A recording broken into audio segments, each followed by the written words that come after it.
बहुत समय पहले की बात है। उत्तर प्रदेश के एक सुंदर राज्य में राजा भोलाराम राज किया करते थे। वे बहुत ही सीधे सादे और दयालु थे, लेकिन थोड़े भोले भी। उनके बेटे राजकुमार आरव बहुत समझदार और बहादुर थे। एक दिन राज्य के पास के हरितवन जंगल में अजीब घटनाएं होने लगी।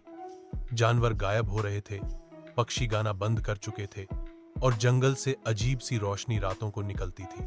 राजा भोलाराम ने अपने सैनिकों को जंगल में भेजा, लेकिन कोई वापस नहीं आया। अब सभी डर गए थे। तभी तोता टिम्मू उड़ता हुआ दरबार में आया और बोला, महाराज, जंगल में कोई बहुत ही ताकतवर तांत्रिक आ चुका है। उसका नाम है काली शक्त। राजा घबरा गए, लेकिन राजकुमार आरव ने कहा, पिताजी, मुझे जंगल में जाने दीजिए, मैं इस रहस्य से पर्दा उठाऊंगा। राजा ने थोड़े विचार के बाद अनुमति दे दी। राजकुमार अपने घोड़े पर बैठकर तोते टिम्मू के साथ जंगल की ओर चल पड़ा। जैसे ही वे जंगल में पहुंचे, उन्हें एक बड़ा सांप मिला जो बोल सकता था। सांप बोला, जो भी आगे बढ़ेगा उसे अपनी सबसे बड़ी कमजोरी बतानी होगी, वरना मैं डंस लूंगा।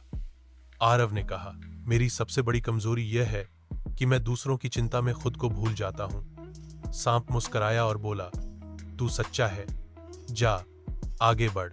जादुई जीव झुनझुन से भेंट। आगे जाकर उन्हें एक रूप बदलने वाला जीव झुनझुन मिला।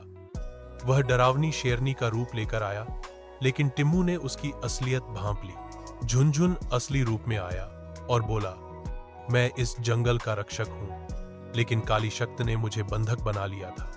तुमने मुझे आजाद किया, मैं तुम्हारी मदद करूंगा। झुनझुन की मदद से वे एक गुप्त रास्ते से काली शक्त की गुफा में पहुंचे। गुफा में हर तरफ अजीब मंत्र, चमकती आग और उड़ते पत्थर थे। काली शक्त प्रकट हुआ। उसका रूप बहुत भयानक था। काली शक्त बोला, तुम मुझे नहीं हरा सकते, मैं अमर हूं। मेरी शक्ति इस जादुई पत्थर में है। आरव ने ध्यान से देखा।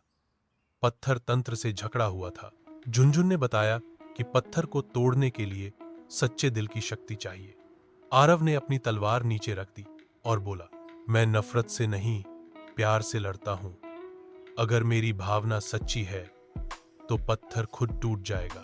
तभी टिम्मू ने एक मंत्र बोला और पत्थर चटकने लगा। जोरदार धमाके के साथ वह टूट गया। काली शक्त की सारी शक्ति खत्म हो गई और वह भस्म हो गया। राजकुमार आरव, तोता टिम्मू और झुनझुन वापस राजमहल लौटे। राजा भोलाराम ने खुशी से बेटे को गले लगा लिया। झुनझुन अब जंगल का संरक्षक बन गया और जंगल में फिर से हरियाली, पक्षियों का गान और जानवरों की चहल पहल लौट आई।